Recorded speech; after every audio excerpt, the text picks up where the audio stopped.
Hello po, update lang po sa ating Top the Color game. So bali po sa ating Top the Color game may dinebug po tayo sa ating code. So sa design naman po, same pa rin po, wala naman akong binago dito. However, sa ating code blocks may dinebug ako kasi doon sa previous video natin may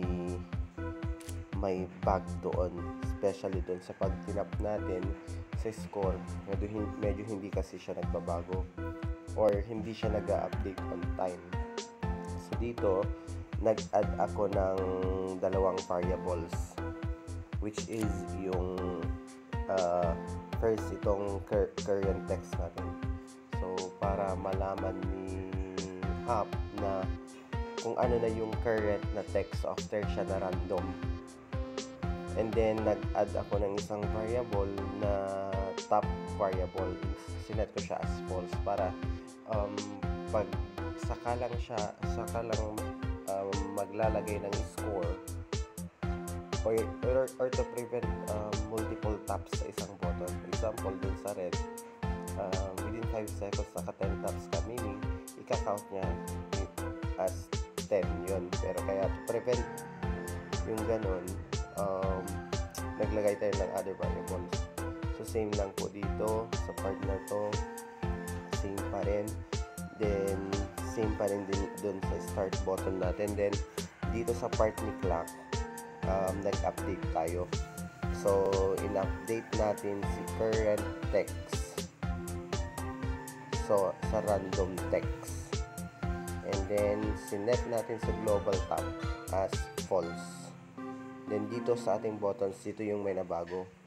So pag si global tab ay equal to false, then kapag yung global current text natin ay equal siya sa text ni button, or pwede kayong maglagay ng kahit anong text, then saka lang siya mag-i-score.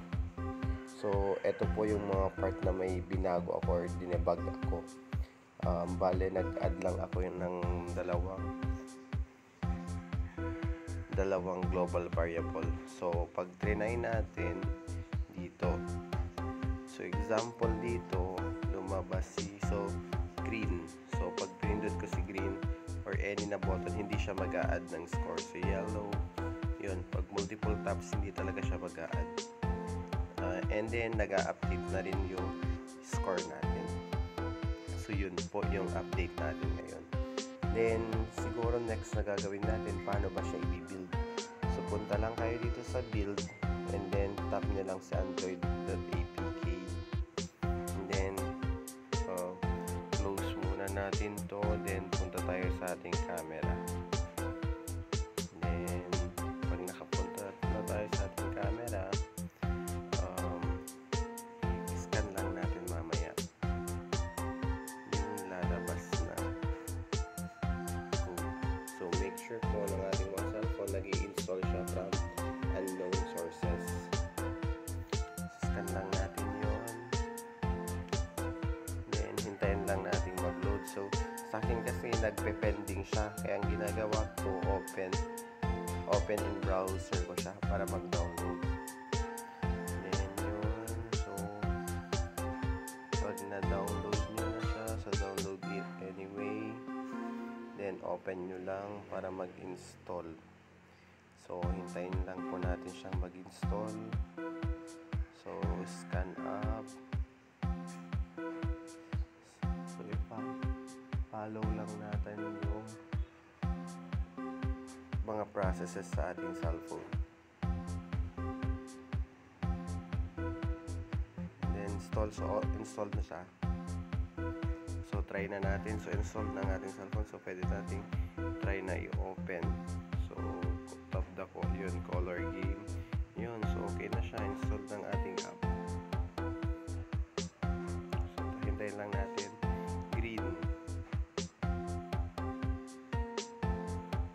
So next na ating magiging video, so kung gusto naman na parang mag-store siya ng score, pag in-open natin nandun pa rin yung highest score, and then or pwede naman na after a time limit, so para magkaroon siya ng highest score.